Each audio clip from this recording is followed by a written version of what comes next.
Don't just smile, sir. Respectfully, you're saying you're making a corridor. They can go to Egypt. You're bombing them. You say you want to save them, but they can't come in.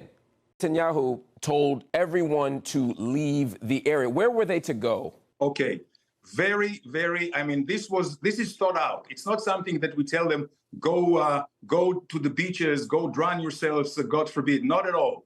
There is a huge expense, almost endless space in the Sinai desert, just on the other side of Gaza. The idea is, and this is not the first time it will be done, the idea is for them to leave over to the open areas where we and the international community will prepare the infrastructure, tent cities with food and with water. You know what? Just like for the refugees of Syria that fled a few years ago to Turkey. Turkey received 2 million of them.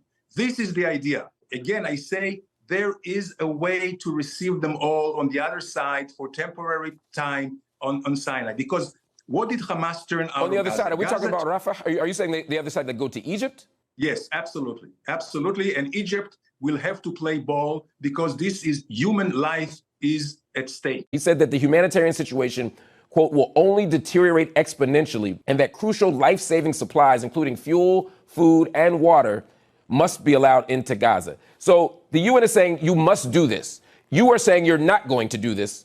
How do you... No, we're not saying that. He's saying doing it immediately. What I'm saying is what you're doing. No. He's saying doing it immediately. I got you. I'll tell you exactly what we're saying. I'm saying we will do everything for the Gazan people. Once and now we demand immediate surrender, unconditional surrender of Hamas. If Hamas people come out with their hands up and clear their weapons, believe me, everything will be restored to Gaza. It is Hamas in Hamas hands. Now I understand. Thank you for clarifying that, sir. I think we're actually on the same page here. You're saying that once Hamas leaves, you'll grant the Gazan people food, shelter, fuel, electricity, hospitals, schooling.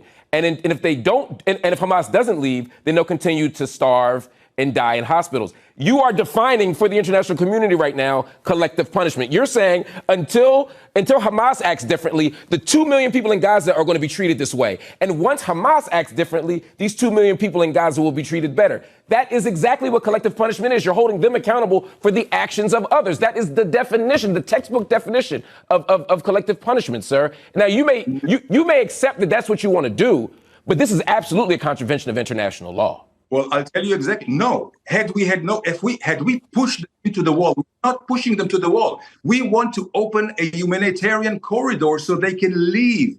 But if Hamas, so that who can leave? Citizens? You're saying civilians can leave, but only through the Rafah border, correct? At this point, yes. So they can't come. Where else? Your country. They can come into Israel.